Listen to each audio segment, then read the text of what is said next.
Well, Mr. Pole, thank you for joining us today. Well, Bernard, thank you very much. It's a pleasure as ever. I thought, firstly, we'd look at your position on welfare reform. It does seem to me that it needs a little bit of clearing up. Look, Bernard, I made it quite clear where I stand on this issue.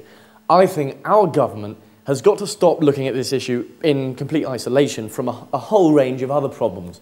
There have been some accusations that the Prime Minister is dodging this issue. Would you say that's correct? Well, of course he is, Bernard, but to be quite honest, you know, you've got to hand it to the man.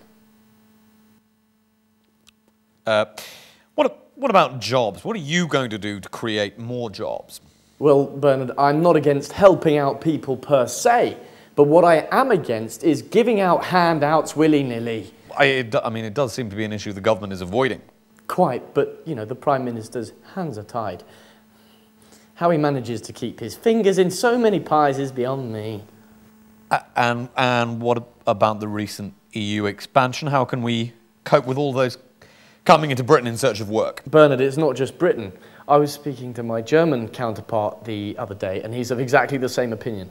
Sorry, your German counterpart at the Foreign Office? Yes. Sorry, who is that? You know, Bernard. No, I'm not clear, actually. Hasn't there been... Jürgen Hans. Finally, just quickly. There's been a lot of speculation in the press this week. I've got to put it to you. This whole business about, you know, the 17 hands. Do you have it? I mean...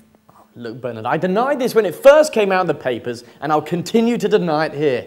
I'm a man of 2 eyes, 2 ears, 1 nose, and 2 hands, and I'm not going to stick my hands up and admit to something that's untrue just because for your programme it's handy. So Bernard, I can put my hand on my heart and reveal that nothing could be further from the truth because, to be honest, my hands are clean. Mr. Pole, thank you very much.